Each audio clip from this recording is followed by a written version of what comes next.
Headline 24 news में आप सभी का स्वागत है और मैं हूं आपके साथ भारती लोधी। आइए बढ़ते हैं खबरों की ओर। मध्य प्रदेश में गौ माताओं की स्थिति अत्यंत दयनीय और चिंताजनक बनी हुई है।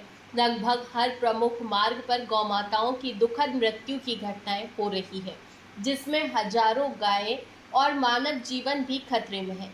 इस गंभीर स्थिति को देखते हुए संत समाज, धर्म प्रेमी, किसान और युवा एकजुट हो रहे हैं। महामंडलेश्वर कंप्यूटर बाबा के नेतृत्व में गौ माता न्याय यात्रा 7 से 14 अक्टूबर तक नर्मदापुरम से भोपाल के मुख्यमंत्री निवास तक जाएगी। इस यात्रा में हजारों साधु संत, गौ सेवक और किसानों का समर्थन मिलेगा। यात्रा का उद्देश्य सरकार को गौ माता संरक्षण के प्रति जवाबदेह बनाना और मुख्यमंत्री का ध्यान इस मुद्दे को गंभीरता की ओर आकर्षित करना है। संत समाज ने ज्ञापन दिया, लेकिन सरकार ने कोई प्रतिक्रिया नहीं दी। अब यह आवाज सरकार तक पहुंचाने का समय है। सभी धर्म प्रेमी और किसान 14 अक्टूबर को मुख्यमंत्री निवास पहुंचकर गौ माता के न्याय के लिए मांग करेंगे। यह आंदोलन जागरूकता का प्रतीक बन चुका है। गौ माता की जय। सबसे पहले सभी पत्रकार बंधुओं को हमारा ढेर सारा आशीर्वाद भी संत समाज की ओर से। और आज पत्रकार वार्ता में जो बात मूल है वो हम आपको बताने जा रहे हैं। गौ माता न्याय यात्रा के संबंध में आज हम आए हुए हैं। मुख्यमंत्री को जगाने का समय आ गया है। वो हाथ दे रहे हैं। अब वो मुसा की जय। सभी पत्रकार बंधुओं को नमस्कार। गौ माता न्याय यात्रा के लिए आज हम प्रेस वार्ता कर रहे हैं। मुख्यमंत्री जी को जगाने का समय आ गया है। मध्य प्रदेश में गौ माता की स्थिति अत्यंत दयनीय और चिंताजनक है।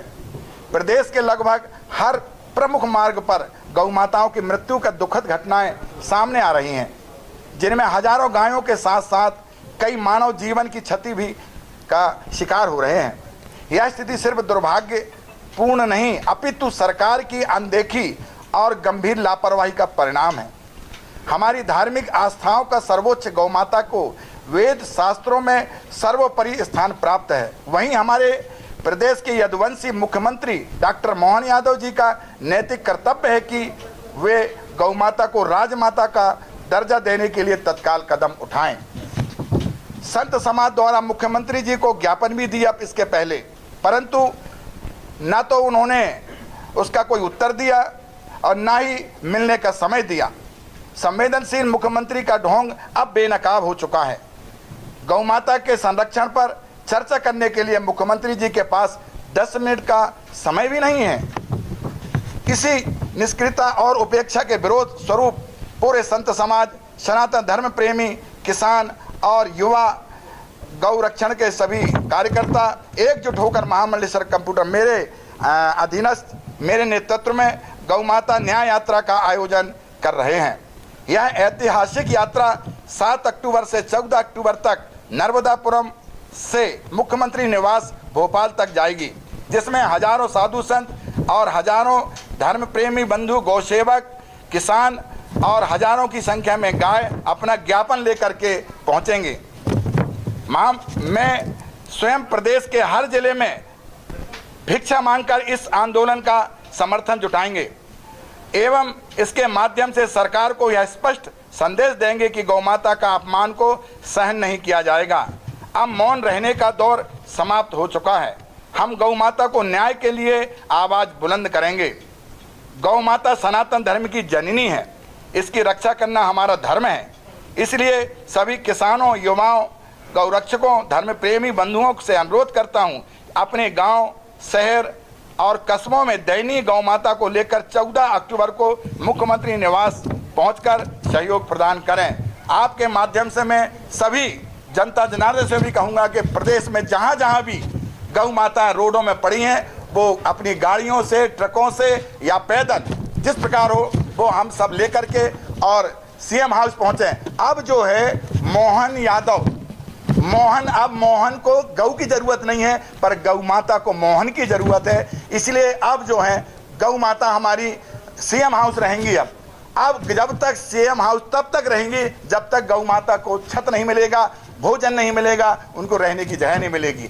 अब हमारी गौ माता को हम लोग जो हैं लगातार सभी जनता जनार्दन के साथ साधु संत नर्मदापुरम से चल करके और हम लोग सीएम हाउस आएंगे। 8 दिन लगातार 10 किलोमीटर चलेंगे और हजारों की संख्या में हम लोग सब गौ माता स्वयं अपना ज्ञापन लेकर के सैकड़ों की संख्या में आएंगी।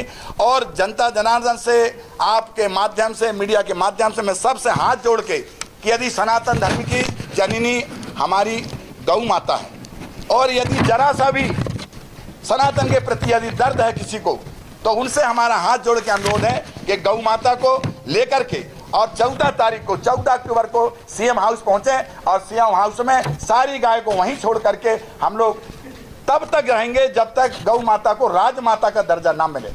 राजमाता का दर्जा होना चाहिए और साथ में गौ माता को रहने की, भोजन की और गौ अभ्यारण्य की कोई ठोस व्यवस्था हो। ये केवल बातें होती हैं। यदि ये सब होता है तो हम हमारे बाली बाबा जो है वो मध्य प्रदेश के बहुत सारे मठ मंदिरों में ध्वजारोहण करेंगे, ध्वजा लगाएंगे। जय जय श्री राम। फिलहाल के लिए इस खास खबर में इतना ही। देश विदेश की तमाम बड़ी खबरों को जानने के लिए देखते रहें हेडलाइन 24 न्यूज। नमस्कार।